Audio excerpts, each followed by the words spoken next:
nakarating na kami, nabirukan na namin. Saan tayo magpapark?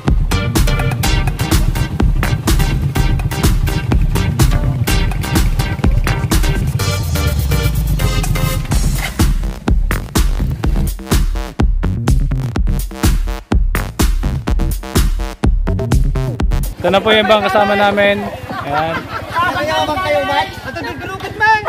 At nakarating na rin po kami sa Bibiruken Beach. Ayan po, mahirap hanapin. Bibiruken.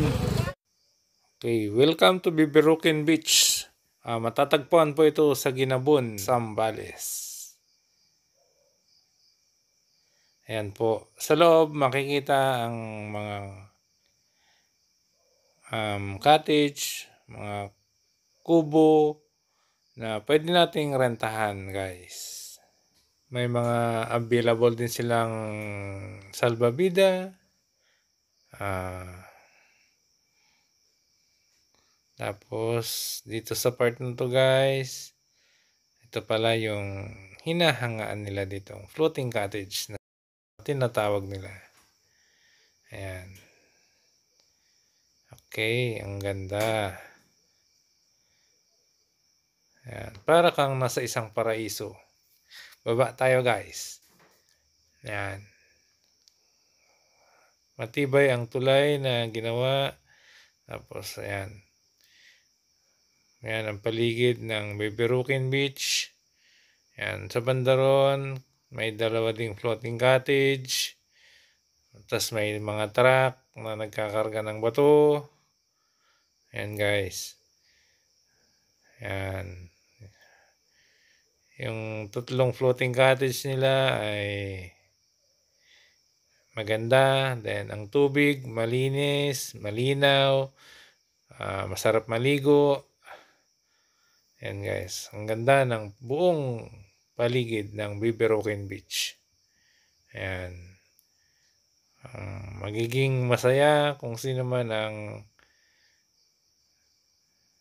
pupunta rito at tiyak na mag-i-enjoy, guys. Makikita mo sa bandang gilid ng Batis, guys, yung mataas na bundok na marami na ring mga kahoy.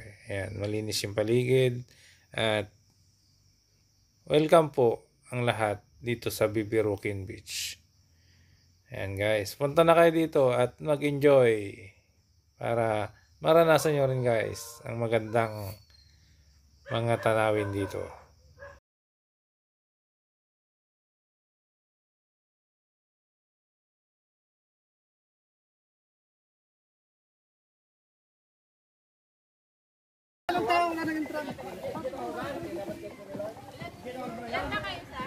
Good day po, ma'am. Naka-video po.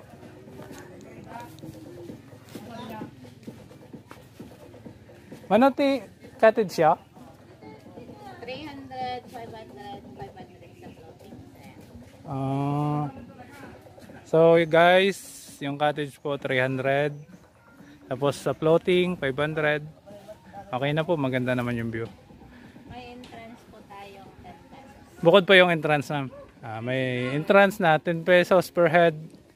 Kaya sulit po ang pagpunta nyo rito. Libre picture lang. Ayan ma'am, i-vlog ko tong area nyo para sumikat. Ayan, maganda po rito, maliwalas. Talaga na pamalat. Naman nabayag tayo ng kasto yan. Ayan. Nabit pa niya. Upat mat nga tawanin ko yan. Ayan guys, at nakiluto na lang kami ng pansit canton para may pandagdag sa baon namin. Ayan. Oops. Ay, kumukulo na guys. Ayan. Sarap. Malapit na maluto. Ito po yung mga pagkain ng mga riders. Ayan, okay na yan guys. At pwede na nating patayin. Ayan.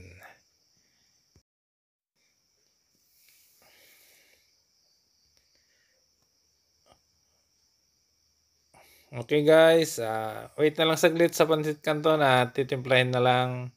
Alam mo kung gutom na tayong lahat, pare-pareho. Ayan. Yan po ang mga ulam namin. May itlog. Ayan, mga canned goods. Ayan.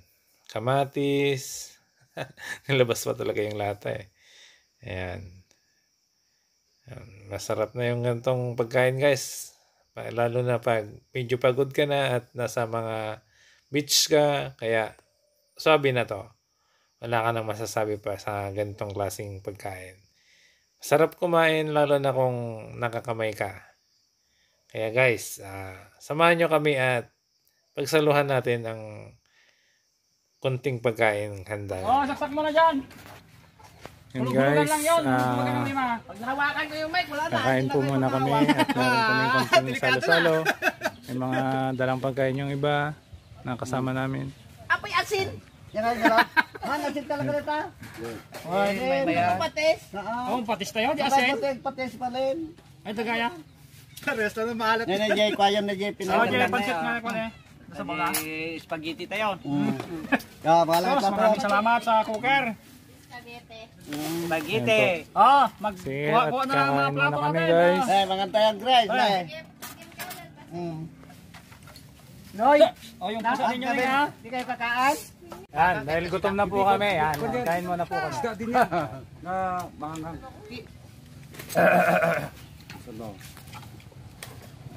Okay, kainan na.